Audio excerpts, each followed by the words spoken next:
এখানে এরকম একটা লকার আছে অথচ আমি জানি না। এই বাড়িতে এর আগে এরকম কোনো লকার তো দেখিনি। তাহলে আঙ্কেল নিশ্চয়ই নিজের প্রয়োজনে এই লকারটা বানিয়েছে। এরকম লকার এখানে বানানোর প্রয়োজনই বা কি আছে?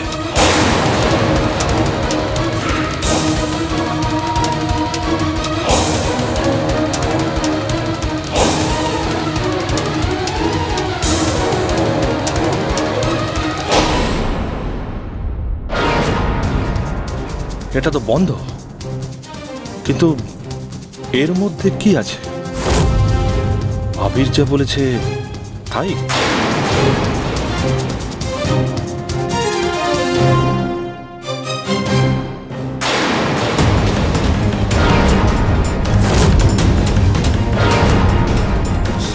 সরি আঙ্কেল, আমার হঠাৎ করে মনে হলো যে এখানে কিছু একটা রয়েছে, বুঝতে পারছিলাম না বলে কৌতূহল মেটানোর জন্য আমি দেখছিলাম। আসলে এই বাড়িতে বাবা তো এখানে কোনো লকার বানায়নি, বানালে আমি জানতাম না। কিন্তু এটা হঠাৎ করে এখানে এলেও কি করে সেটাই ভাবছি।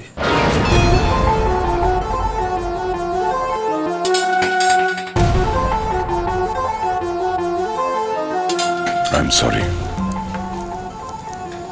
I'm very sorry. আমি ভেবেছিলাম তোমায় বলবো, তারপরে ভুলে গেছিলাম। I'm so sorry, অভিতাজ। I'm so sorry. না না আঙ্কেল, ঠিক আছে, এই বাড়িটা তো আপনারও। সব কথা যে আমাকে বলতে হবে তার তো কোনো মানে নেই। না না, আমার বলা উচিত ছিল।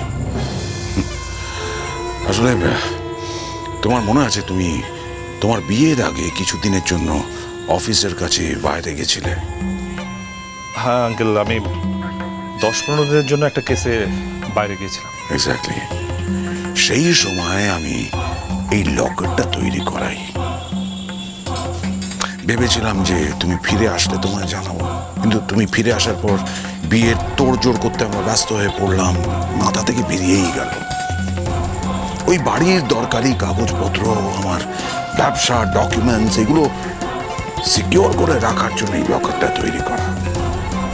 আমাদের আশেপাশে যা সব চলছে, লোকজন এত ভালো না, বুঝতেই তো পারছো, সেই কারণে। এনিওয়ে, আমার যা দরকারি ডকুমেন্ট ছিল সেই কাজ হয়ে গেছে। সেই কাগজপত্র আমি বের করে নিয়েছি। এই লকারটা আমার আর প্রয়োজন নেই। তুমি তুমি চাবিটা রাখতে পারো। না না আঙ্কেল, আমার চাবির দরকার নেই। আরে রাখো না, রাখো। এসব লকার কাজে লেগেই যায়। তোমার দরকারি ডকুমেন্ট সব এখানে রাখতে পারো। আমার আর প্রয়োজন নেই। Good night.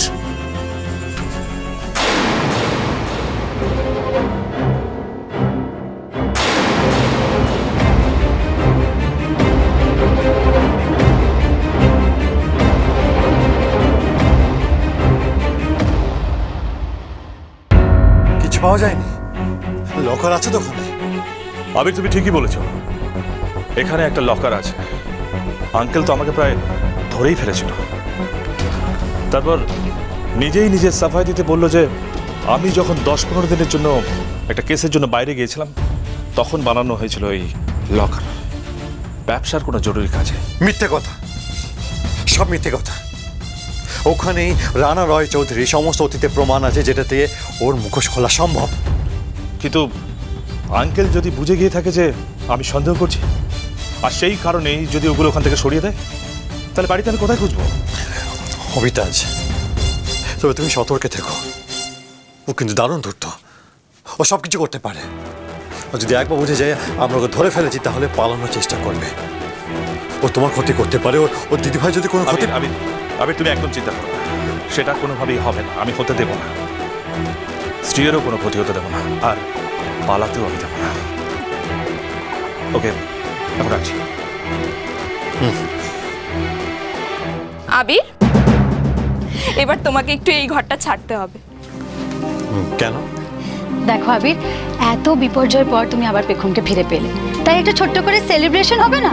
একটু সুন্দর ফুলের সাজ, একটা সুন্দর পরিবেশ।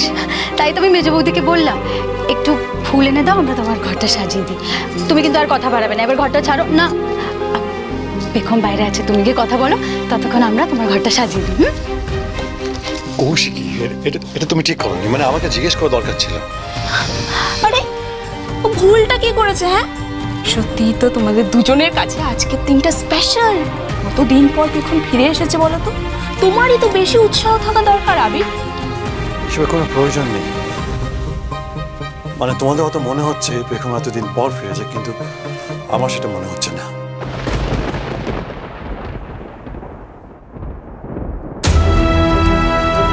তার মানে কি বলতে চাইছো কি তুমি আবির? হ্যাঁ, সেটা তুমি বুঝবে না মেজ বৌদি, কারণ এতগুলো দিন প্রতিটা মুহূর্ত আমি পেখমের সাথে বেঁচেছি। ওর অপূর্ণ ইচ্ছাই আমার একমাত্র স্বপ্ন।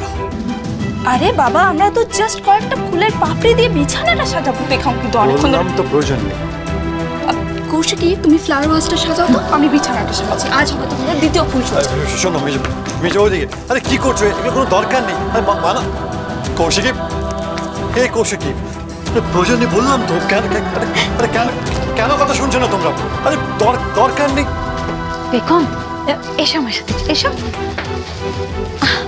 আরে বাবা, এত লজ্জা পাবার কি আছে? এতদিন পর তুমি আবিরকে কাছে পেয়েছো, এখন আবার কিসের লজ্জা? এসো এসো বলছি, এসো এসো এসো। এ বাবা এসো। আমি তো আমার দায়িত্ব পালন করব, তোমাদের দুজনকে এক করে দিয়ে আমি এখান থেকে চলে যাব। কি গো মেজ বৌদি, তোমার হলো? হ্যাঁ, কমপ্লিট। দেখো কি সুন্দর লাভ সাইন করে দিয়েছি। ওয়াও, খুব সুন্দর হয়েছে। Best of luck. চলো মেজ বৌদি, যাই।